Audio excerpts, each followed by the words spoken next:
नमस्कार। आप सभी व्यूवर्स को मेरा बहुत बहुत नमस्कार।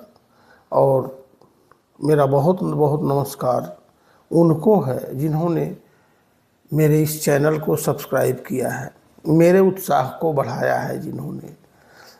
आप सबके लिए मैं ईश्वर से कामना करता हूँ कि ईश्वर आप सबकी समृद्धि करें, आपके अच्छे कामना को पूर्ण करें। आज हम लोग चर्चा करेंगे, कथा करेंगे महर्षि अगस्त्य द्वारा राजा श्वेत के उद्धार की कथा। यह कथा मेरा सोचना है ऐसा कि 99% लोग नहीं जानते होंगे, न सुने होंगे। ऐसी कथा है ये। तो महर्षि अगस्त्य द्वारा जो है ये कथा मने बताई गई है, भगवान श्री रामचंद्र जी को बताई गई है। इसलिए हम लोग चलते हैं इस पर। लेकिन आप सबसे अनुरोध है कि आप सभी ने अगर चैनल को सब्सक्राइब नहीं किया है अभी तक, तो कृपया उसे सब्सक्राइब कर लीजिए और यश के भागी बनिए, पुण्य के भागी बनिए। यह कथा सुन सुन के आपका पुण्य बढ़ेगा, पुण्य का क्षय नहीं होगा। जब केवल प्रणाम करने से मार्कंडेय जी जो बचपन में केवल प्रणाम करते थे सबको, तो दीर्घायु हो गए, कल्प तक जीते हैं, कल्प के बाद भी जीते हैं, दीर्घायु हो गए, लंबी आयु के मालिक हो गए। तो यह सत्संग, यह कथा सुनने से आपका भी ईश्वर बहुत सारा कल्याण करेंगे। हम लोग बढ़ते हैं कथा की तरफ। एक बार भगवान श्री रामचंद्र जी महर्षि अगस्त्य के तपोवन की ओर प्रस्थान किए।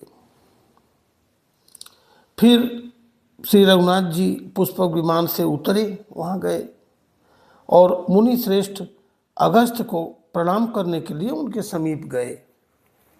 श्री राम जी बोले, मुनि श्रेष्ठ, मैं दशरथ का पुत्र राम आपको प्रणाम करने के लिए सेवा में उपस्थित हुआ हूँ। आप अपनी सौम्य दृष्टि से मेरी ओर निहारिए। इतना कहकर उन्होंने बारंबार मुनि के चरणों में प्रणाम किया और कहा, भगवान, मैं शंबूक नामक चांडाल का वध करके आपका दर्शन करने की इच्छा से यहाँ आया हूँ। कहिए, आपके शिष्य कुशल से हैं न? इस वन में कोई उपद्रव नहीं है? अगस्त्य जी बोले, रघुश्रेष्ठ, आपका स्वागत है। जगतवंद सनातन परमेश्वर, आपके दर्शन से आज मैं इन मुनियों सहित पवित्र हो गया। आपके लिए यह अर्घ्य प्रस्तुत है, इसे स्वीकार करें। आप अपने अनेकों उत्तम गुणों के कारण सदा सबके सम्मान पात्र हैं।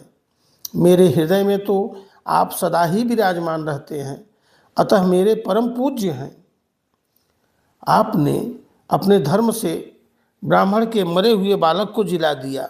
भगवान, आज रात को आप यहाँ मेरे पास रहिए। महामते, कल सवेरे आप पुष्पक विमान से अयोध्या को लौट जाइएगा। सौम्य, यह आभूषण विश्वकर्मा का बनाया हुआ है। यह दिव्य आभरण है और अपने दिव्य रूप एवं तेज से जगमगा रहा है।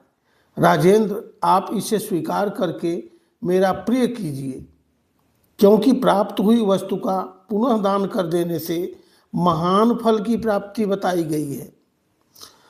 श्री राम ने कहा, ब्राह्मण, आपका दिया हुआ दान लेना मेरे लिए निंदा की बात होगी। क्षत्रिय जानबूझकर ब्राह्मण का दिया हुआ दान कैसे ले सकता है? यह बात आप मुझे बताइए। किसी आपत्ति के कारण मुझे कष्ट हो, ऐसी बात भी नहीं है, फिर दान कैसे लूं? इसे लेकर मुझे केवल दोष का भागी होना पड़ेगा, इसमें तनिक भी संदेह नहीं है। आप ब्राह्मण हैं, मैं क्षत्रिय हूं। अगस्त्य जी बोले, श्री राम, प्राचीन सतयुग में जब अधिकांश मनुष्य ब्राह्मण ही थे तथा समस्त प्रजा राजा से हीन थी, एक दिन सारी प्रजा पुराण पुरुष ब्रह्मा जी के पास राजा प्राप्त करने की इच्छा से गई और कहने लगी, लोकेश्वर, जैसे देवताओं के राजा देवाधिदेव इंद्र हैं, उसी प्रकार हमारे कल्याण के लिए भी इस समय एक ऐसा राजा नियत कीजिए जिसे पूजा और भेंट देकर सब लोग पृथ्वी का उपभोग कर सकें।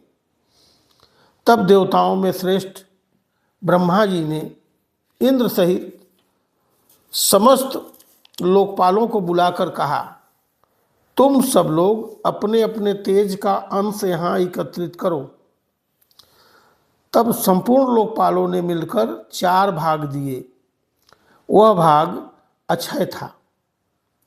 उससे अक्षय राजा की उत्पत्ति हुई। लोकपालों के उस अंश को ब्रह्मा जी ने मनुष्यों के लिए एकत्रित किया। उसी से राजा का प्रादुर्भाव हुआ, जो प्रजाओं के हित साधन में कुशल होता है।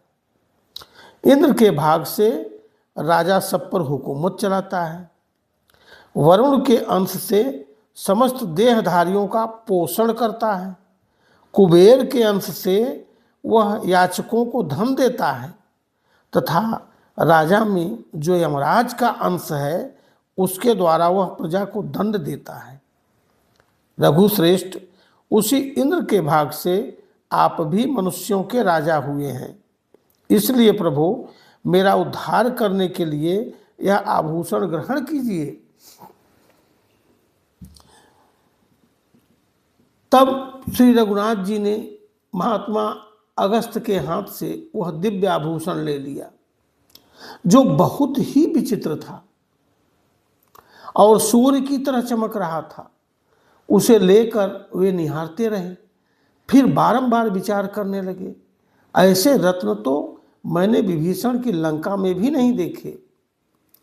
इस प्रकार मन ही मन सोच विचार करने के बाद श्री रामचंद्र जी ने महर्षि अगस्त से उस दिव्य आभूषण की प्राप्ति का वृतांत पूछना आरंभ किया। श्री राम बोले, ब्राह्मण, यह रत्न तो बड़ा अद्भुत है। राजाओं के लिए भी यह अलभ्य ही है। आपको यह कहाँ से और कैसे मिल गया तथा किसने इस आभूषण को बनाया है? अगस्त जी ने कहा, रघुनंदन, पहले त्रेता युग में एक बहुत विशाल वन था। इसका व्यास 100 योजन का था। 100 योजन, 1 योजन में 4 कोस होता है। 100 योजन में 400 कोस होता है। एक कोस में 4 किलोमीटर होता है। उस तरह का 100 योजन का था, किंतु उसमें न कोई पशु रहता था न पक्षी। उस वन के मध्य भाग में 4 कोस लंबी एक झील थी, जो हंस और कारंडव आदि पक्षियों से संकुल थी। वहाँ मैंने एक बड़े आश्चर्य की बात देखी। सरोवर के पास ही एक बहुत बड़ा आश्रम था, जो बहुत पुराना होने पर भी अत्यंत पवित्र दिखाई देता था, किंतु उसमें कोई तपस्वी नहीं था और न कोई और जीव भी थे। मैंने उस आश्रम में रहकर ग्रीष्मकाल की एक रात्रि व्यतीत की। सवेरे उठकर जब मैं तालाब की ओर चला तो रास्ते में मुझे एक बहुत बड़ा मुर्दा दिख पड़ा, जिसका शरीर अत्यंत हिष्टपुष्ट था। मालूम होता था किसी तरुण पुरुष की लाश है। उसे देखकर मैं सोचने लगा, यह कौन है? इसकी मृत्यु कैसे हो गई तथा यह इस महान वन में आया कैसे था? इन सारी बातों का मुझे अवश्य पता लगना चाहिए। मैं खड़ा खड़ा यही सोच रहा था कि इतने में आकाश से एक दिव्य एवं अद्भुत विमान उतरता दिखाई दिया। वह परम सुंदर और मन के समान वेगशाली था। एक ही क्षण में वह विमान सरोवर के निकट आ पहुंचा। मैंने देखा उस विमान से एक दिव्य मनुष्य उतरा और सरोवर में नहाकर उस मुर्दे का मांस खाने लगा। भरपेट उस मोटे ताजे मुर्दे का मांस खाकर वह फिर सरोवर में उतरा और उसकी शोभा निहार कर फिर शीघ्र ही स्वर्ग की ओर जाने लगा। उस शोभा संपन्न देवोपम पुरुष को ऊपर जाते देख मैंने कहा, स्वर्गलोक के निवासी महाभाग, तनिक ठहरो, मैं तुमसे एक बात पूछता हूं, तुम्हारी यह कैसी अवस्था है? तुम कौन हो? देखने में तो तुम देवता के समान जान पड़ते हो, किंतु तुम्हारा भोजन बहुत ही घृणित है। सौम्य, ऐसा भोजन क्यों करते हो और कहाँ रहते हो? रघुनंदन, मेरी बात सुनकर उस स्वर्गवासी पुरुष ने हाथ जोड़कर कहा, विप्रवर, मेरा जैसा वृतांत है उसे आप सुनिए। पूर्व काल की बात है। विदर्भ देश में मेरे महायशस्वी पिता राज्य करते थे। वे वसुदेव के नाम से त्रिलोकी में विख्यात और परम धार्मिक थे। उनको 2 स्त्रियां थीं। उन दोनों से एक एक करके 2 पुत्र हुए। मैं उनका ज्येष्ठ पुत्र था। लोग मुझे श्वेत कहते थे। मेरे छोटे भाई का नाम सूरथ था। पिता के मृत्यु के बाद पूर्ववासियों ने विदर्भ देश के राज्य पर मेरा अभिषेक कर दिया। तब मैं वहाँ पूर्ण सावधानी के साथ राज्य संचालन करने लगा। इस प्रकार राज्य और प्रजा का पालन करते हुए मुझे कई हजार वर्ष बीत गए। एक दिन किसी निमित्त को लेकर मुझे प्रबल वैराग्य हो गया और मैं मरण पर्यंत तपस्या का निश्चय करके इस तपोवन में चला आया। राज्य पर मैंने अपने भाई महारथी सूरथ का अभिषेक कर दिया था। फिर इस सरोवर पर आकर मैंने अत्यंत कठोर तपस्या आरंभ की। 80,000 वर्षों तक इस वन में मेरी तपस्या चालू रही। उसके प्रभाव से मुझे भुवनों में सर्वश्रेष्ठ कल्याणमय ब्रह्मलोक की प्राप्ति हुई। किंतु वहां पहुंचने पर मुझे भूख और प्यास अधिक सताने लगी। मेरी इंद्रियां तिलमिला उठी। मैंने त्रिलोकी के सर्वश्रेष्ठ देवता ब्रह्मा जी से पूछा, भगवान, यह लोक तो भूख और प्यास से रहित सुना गया है। यह मुझे किस कर्म का फल प्राप्त हुआ है कि भूख और प्यास यहां भी मेरा पिंड नहीं छोड़ती? देव, शीघ्र बताइए, मेरा आहार क्या है? महामुनि, इस पर ब्रह्मा जी ने बहुत देर तक सोचने के बाद कहा, तात, पृथ्वी पर कुछ दान किए बिना यहाँ कोई वस्तु खाने को नहीं मिलती। तुमने उस जन्म में भिखमंगे को कभी भीख तक नहीं दी।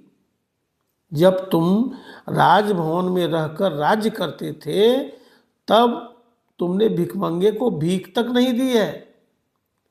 उस समय भूल से या मोहवश तुम्हारे द्वारा किसी अतिथि को भोजन नहीं मिला है,